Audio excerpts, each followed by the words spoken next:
आज हम पढ़ेंगे एक मज़ेदार कहानी शाहिद की खुशी। और शाहिद बल्ला ख़रीदना चाहता था लेकिन वो नहीं ख़रीद सका। तो आज हम ये कहानी पढ़ेंगे और देखेंगे कि शाहिद ने बल्ला क्यों नहीं ख़रीदा। शाहिद ने जब 5वीं क्लास पास की तो अब्बू ने उसे 2 रुपए दिए और समझाया कि बेटा अब आप बड़े हो रहे हैं, अब हम आपको जेब खर्च दिया करेंगे। शाहिद ने पूछा, अब्बू ये जेब खर्च क्या होता है? अब्बू ने बताया, ये थोड़े से पैसे होते हैं जिन्हें आप अपनी मर्ज़ी से खर्च कर सकते हैं, लेकिन इन्हें हमेशा फ़ायदेमंद और अच्छे काम में खर्च करना चाहिए। अम्मी ने शाहिद को समझाया कि जब जेब खर्च का मकसद ये होता है कि बच्चों को पैसे सही जगह खर्च करना आ जाए और चीज़ों की अहमियत का अंदाज़ा भी हो जाए। शाहिद वो 2 रुपए लेकर खुशी खुशी दुकान पर पहुंचा। वहाँ बहुत सारी चीज़ें रखी हुई थी। उसने दुकान वाले अंकल से पूछा, ये टाफ़ियाँ कितने की हैं? तो अंकल ने बताया कि ये 4 आने की टाफ़ी है, 1 रुपए की 4, 2 रुपए की 8। फिर उसने वहाँ रखी चॉकलेट के बारे में पूछा तो अंकल ने बताया कि वो 1 रुपए की है और 2 रुपए की 2 चॉकलेट हैं।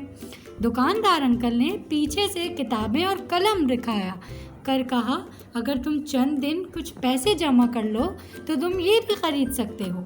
शाहिद ने कहा कि मुझे कलम, पेंसिल और किताबें मेरे अब्बू ला कर दे चुके हैं, इसलिए मुझे इनकी ज़रूरत नहीं।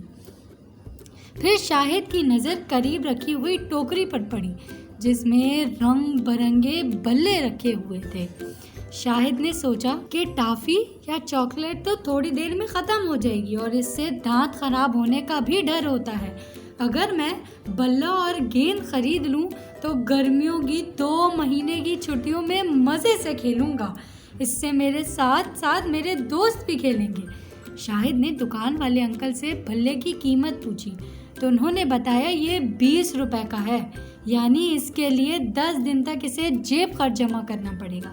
शाहिद ने फैसला किया कि वो 10 दिन तक टॉफ़ी और चॉकलेट नहीं खाएगा और बल्ले के लिए पैसे जमा करेगा। इसने ऐसा ही किया। 10 दिन बाद उसके पास 20 रुपए जमा हो गए और वो खुशी खुशी दुकान पर जाने लगा। तो उसकी मुलाकात उसके जमात के दोस्त अकबर से हुई। उसने पूछा कि अकबर, तुम कुछ दिनों से स्कूल क्यों नहीं आ रहे? अकबर ने बताया कि उसके अब्बू के पास किताबें वगैरह ख़रीदने के पैसे नहीं हैं, इसलिए वो स्कूल नहीं आ सकता। शाहिद ने सोचा कि उसके पास जेब खर्च पैसे जमा हो चुके हैं, बल्ला ख़रीदने से ज़्यादा बेहतर है कि अकबर के लिए किताबें ख़रीद ले। लिहाजा इसने दुकान पर जाकर किताबें ख़रीद ली और अकबर को दे दी। दुकान वाले अंकल ने पूछा कि तुम्हारे बल्ले का क्या होगा? शाहिद ने कहा कि वो 10 दिन और अपनी जेब खर्च जमा कर लेगा और बल्ला बाद में ले लेगा। जब शाहिद ने किताबें अकबर को दी तो अकबर की खुशी के मारे अकबर ने उसे गले लगा लिया। जो खुशी शाहिद को अकबर की मदद करके मिली इस वक्त हुई, वो शायद वो महीना क्रिकेट खेल कर भी नहीं हो सकती थी। हमें आज पता चला कि हमें दूसरों की मदद करने से खुशी मिलती है।